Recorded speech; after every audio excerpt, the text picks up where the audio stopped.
అందరికీ నమస్కారం. ఈరోజు మనం ఒక అద్భుతమైన కథ గురించి మాట్లాడుకోబోతున్నాం. విజయం అంటే ఏంటి, మన జీవిత లక్ష్యమేంటి, అసలొక మనిషికి నిజమైన ప్రాముఖ్యత ఎలా వస్తుంది అనే విషయాల్ని ఈ కథ మనకు చాలా చక్కగా వివరిస్తుంది. చూశారు కదా, మనల్ని ముఖ్యమైన వారిగా మార్చేది డబ్బు లేదా హోదా కాదు. మనం చేసే పనిని మనం ఎంత ఉత్తమంగా చేస్తామనేదే మనల్ని ముఖ్యమైన వారిగా చేస్తుంది. ఇది ఈ కథలో మనం చివరగా తెలుసుకునే విషయం. అయితే ఈ అద్భుతమైన ముగింపుకు ఎలా వచ్చామో అర్థం చేసుకోవాలంటే కథను మొదటినుంచే చూడాలి. సరే, ఇంకెందుకు ఆలస్యం, పదండి ఆ కథలోకి వెళ్ళిపోదాం. సరే, మన కథలో ఇద్దరు ప్రాణస్నేహితులున్నారు. వాళ్ల పేర్లు జాన్ మరియు ప్యాట్రిక్. వాళ్ళిద్దరూ తమ జీవితాల గురించి ఒక పెద్ద ఒప్పందం చేసుకుంటారు. వాళ్ల ఒప్పందం ఏంటంటే, వాళ్ళిద్దరూ తమ అదృష్టాన్ని పరీక్షించుకోవడానికి వేర్వేరు దారుల్లో వెళ్తారు. సరిగ్గా 10 ఏళ్ల తర్వాత మళ్ళీ ఇదే చోట కలుసుకోవాలి. అప్పటికి ఎవరు జీవితంలో ఏ స్థాయిలో ఉన్నారో చూసుకోవాలి. చూశారా, ఈ ఒక్క వాగ్దానం వాళ్ళిద్దర్నీ రెండు పూర్తి భిన్నమైన దారుల్లోకి తీసుకెళ్తుంది. సో జాన్ ఏం చేశాడంటే, తనకి ఇష్టమైన పని అంటే నిప్పుతో ఆడుకోవడం వైపు వెళ్ళాడు. పర్వతాల కావలికి వెళ్ళి ఒక గొప్ప కమ్మరి అయ్యాడు. ఇక ప్యాట్రిక్ విషయానికొస్తే అతను నగరానికి వెళ్ళాడు. తన తెలివితేటలతో ఏకంగా రాజ్యానికే ప్రధాన కోశాధికారిగా అంటే ట్రెజరర్గా చాలా పెద్ద స్థాయికి ఎదిగిపోయాడు. 10 ఏళ్ల తర్వాత కలిశారు కదా, మరి ఒకరి జీవితం గురించి మరొకరికి తెలియాలిగా.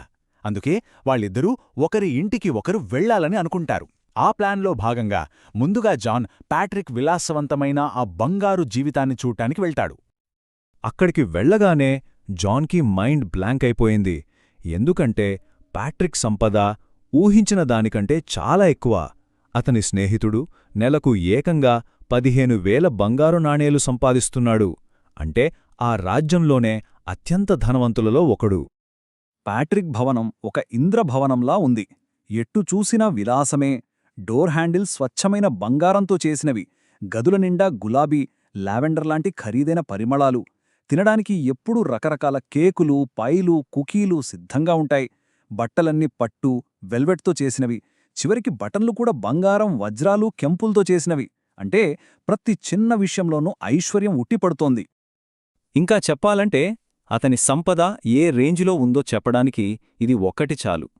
ప్యాట్రిక్ వాళ్ల చిన్ననాటి ఊళ్ళో ఉన్న వాగును గుర్తు తెచ్చుకుని తన ఇంట్లోనే కృత్రిమంగా ఒక వాగును కట్టించుకున్నాడు. అదొక పెద్ద ఇంజనీరింగ్ అద్భుతం. ఆలోచించండి, డబ్బుతో ప్రకృతిని కూడా సృష్టించగలడతను. అయితే ఈ బంగారు జీవితం పైకి కనిపించినంత గొప్పగా ఏమీ లేదు. దాని వెనక ఉన్న మరో కోణాన్ని జాన్ త్వరలోనే గమనించాడు. అవును, ఆ ఐశ్వర్యంతో పాటు ఎంత పెద్ద బాధ్యత, ఎంత ఒత్తిడి ఉంటుందో అతనికి అర్థమైంది. సో అసలు పాయింట్ ఏంటంటే, ఇంట్లో కష్టపడి కట్టించుకున్న ఆ వాగులో ఈత కొట్టడానికి టైం లేదు. ముందు పెట్టిన విందు భోజనం చేయడానికి టైం లేదు. అసలు నిద్రపోవడానికి కూడా సమయం లేదు. ఎంత విచిత్రమైన జీవితం గదా. పేరుకే బంగారు జీవితం కాని అనుభవించడానికి క్షణం కూడా తీరికలేదు. సరే, ఇప్పటిదాకా ప్యాట్రిక్ బంగారు జీవితం చూశాం కదా. ఇప్పుడు నాణ్యానికి రెండో వైపు చూద్దాం. అంటే జాన్ ఎనుప జీవితం ఎలా ఉందో తెలుసుకోవడానికి. ప్యాట్రిక్ జాన్ ఇంటికి వెళ్తాడు. ప్యాట్రిక్ జాన్ ఇంటికి రాగానే అతనికొక కొత్త ప్రపంచం కనిపించింది. ఇక్కడ విలాసాలు లేవు, కాని ఒక సంతృప్తి ఉంది. ఎందుకంటే జాన్ జీవితం నైపుణ్యం, సమాజసేవ, ఇంకా కళ్లకు స్పష్టంగా కనిపించే ఫలితాల మీద నడుస్తోంది. అతని రోజు ఎలా మొదలవుతుందంటే చేతినిండా పనితో. అతను చేసే ప్రతి పని ఊరి జనాల అవసరాలు తీర్చడానికే. విరిగిన వాటిని బాగుచేయడం, కొత్తవి తయారు చేయడం, చివరికి సింపుల్గా హాయిగా విశ్రాంతి తీసుకోవడం. ఇదే అతని జీవితం.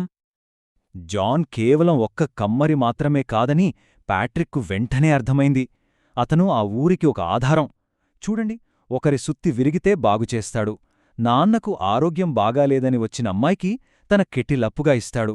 ఒక స్నేహితుడి గేటు ఊగుతుంటే సరిచేస్తాడు. వడ్రంగికి కావలసిన 500 మేకులు చేసిస్తాడు. పొలాలకు, వంటగదులకు, ఇలా ప్రతి చోట జాన్ చేసిన పనిముట్లే ఉంటాయి. అంటే అతను లేకపోతే ఆ ఊరి పనులే ఆగిపోతాయి.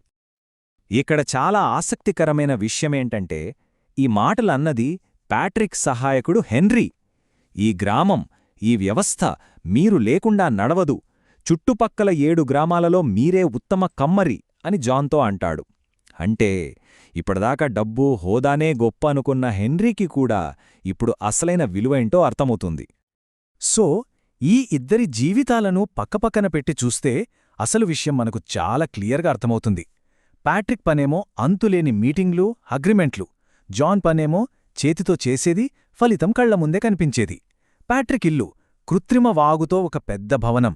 జాన్ ఇల్లు నిజమైన వాగు పక్కన ఒక చిన్న ఇల్లు. ప్యాట్రిక్ తినేది పెద్ద పెద్ద విందులు, కాని తినడానికి టైముండదు. జాన్ తినేది సింపుల్ భోజనం, కాని తృప్తిగా తింటాడు. ప్యాట్రిక్ విలువ నెలకు 15,000 బంగారు నాణేలు. జాన్ విలువ 7 గ్రాములకు. అతను లేకపోతే పనులు జరగవు. చూశారా, డబ్బు సంపదకు, సమాజ విలువకు ఎంత తేడా ఉందో? అప్పుడు జాన్ తన మనసులో మాట చెప్తాడు. నా చేతులు బొగ్గు, ఇనుముతో మురికి కావడానికి భయపడేంత డబ్బు నాకొద్దు అంటాడు. ఎంత గొప్ప మాట కదా! అంటే అతని పని అతన్ని తన వాళ్లతో, తన ప్రపంచంతో కలిపి ఉంచుతుంది.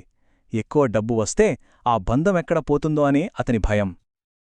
ఇక్కడనుంచి కథ క్లైమాక్స్కొస్తుంది.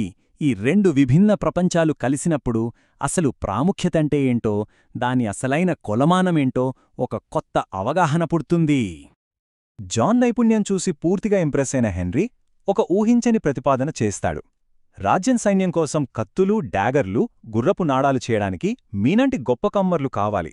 మీరు రాజుగారి కోసం పనిచేయొచ్చు, చాలా డబ్బు సంపాదించవచ్చు, అలాగే మీ గ్రామాలకు కూడా సహాయం చేయొచ్చు అని చెప్తాడు. ఆ తర్వాత హెన్రీ జాన్తో అన్న ఈ మాట కథకే ఒక టర్నింగ్ పాయింట్. అయ్యా, మీరు చాలా ముఖ్యమైన వ్యక్తి అని అంటాడు. ఆలోచించండి, ఒకప్పుడు హోదాని, బంగారు నాణేలను చూసి ప్రాముఖ్యతను లెక్కేసిన హెన్రీ ఇప్పుడు ఒక కమ్మరి చేతిలో ఉన్న నైపుణ్యంలో అసలైన ప్రాముఖ్యతను చూస్తున్నాడు. సో చివరికి ఈ కథ మనకు నిజమైన ప్రాముఖ్యత అంటే ఏంటో ఒక స్పష్టమైన నిర్వచనాన్నిస్తుంది. అదేంటంటే, అది డబ్బుతోనో హోదాతోనో వచ్చేది కాదు. మనం చేసే పనిలో ఎంత నైపుణ్యముంది, ఆ పని సమాజానికి ఎంత అవసరం అనే దానిపై ఆధారపడి ఉంటుంది. మరియు కథ మొత్తం విన్న తరువాత మళ్ళీ మనం మొదట్లో చూసిన ఈ వాక్యానికి వస్తే దాని అర్థం మనకు ఇప్పుడు పూర్తిగా తెలుస్తుంది. మనల్ని ముఖ్యమైన వారిగా మార్చేది డబ్బు లేదా హోదా కాదు, మనం చేసే పనిని మనం ఎంత ఉత్తమంగా చేస్తామనేదే మనల్ని ముఖ్యమైన వారిగా చేస్తుంది. ఈ ఒక్క వాక్యం ఆ ఇద్దరు స్నేహితుల జీవిత ప్రయాణాన్ని, వాళ్ళు నేర్చుకున్న పాఠాన్ని మనకు చూపిస్తుంది. ఈ కథ మనందర్నీ ఒక ప్రశ్నతో ఆలోచనలో పడేస్తుంది. కథలో నీతి మనకు తెలిసింది, కాని దాన్ని మన జీవితాలకు అన్వయించుకుంటే ఆలోచించండి, ఒక వ్యక్తిని నిజంగా ముఖ్యమైన వ్యక్తిగా మార్చేదేంటి?